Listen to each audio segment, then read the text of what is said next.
I had the bootleg of this figure as a kid. Of course, I didn't realize it was a bootleg when I bought it, but it's awesome to finally have the real deal in hand, and in time for the 25th anniversary year of the film.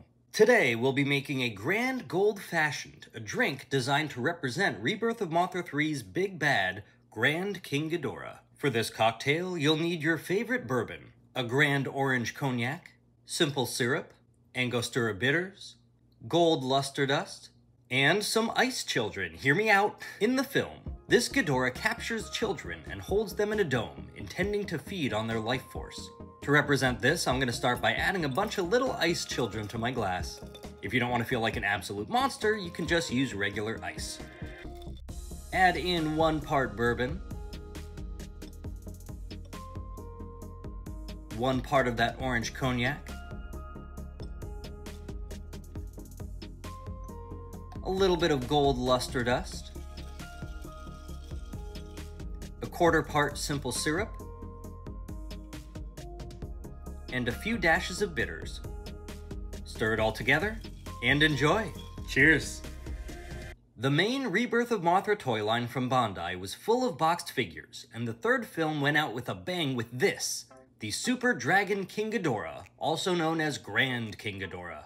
While the box is pretty wide at 19.5 inches and 12 inches tall, it's not that deep at a hair over 5 inches. According to the box, this figure has both a wingspan and length of 460 millimeters long, with a height of 280 millimeters. The wings come detached in order for this beast to fit into the box, but they're fairly easy to attach thanks to the soft vinyl. I assume this figure was designed to scale with the Mothra figures, which were considerably larger for this toy line than what we've been seeing with the Movie Monster series. This shelf hog features 8 points of articulation. Both legs can rotate, so you can get them back into more of a flying pose. All 3 heads can rotate all the way around as long as they're not inhibited by their massive horns. All 3 necks can rotate to get this guy looking all over. And the tail does have some wiggle room. The connection point is an oval, and ends up being pretty tight if you try to rotate it, but it's definitely doable. And you know what? I lied. There is a little bit of wiggle room in the wings. It's not ideal. They're definitely shaped exactly the way they need to be to fit in. But if you do want to adjust them up and down a little bit, you can definitely do that. Cast in a tan vinyl with a subtle metallic, almost pearlescent sheen, this figure features gold highlights throughout the body, with emphasis on the necks, down the back spikes, thighs, and toes. The wings have a kind of rose gold spray as well, definitely brighter than what we see on screen. The heads have vivid red in the mouths with individually painted teeth and those beady eyes. The 2 side heads appear to be the same mold to me, but the middle one has a much wider open mouth. I also love how they molded in the folds in the tails here. I like that attention to detail.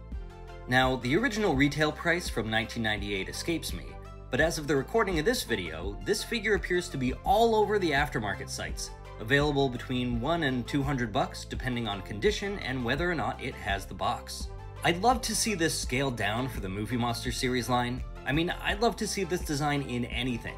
Monster Arts, high grade, you name it. I want lots of them, and I want them to actually be able to fit on my shelves. The only other Grand King Ghidorahs I know of are all resin kits.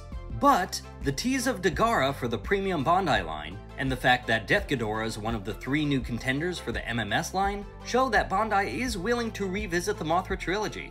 In the meantime, thanks for watching, liking, subscribing, all that awesome stuff you do to help out the channel. Good luck on your figure hunt, and please, drink responsibly.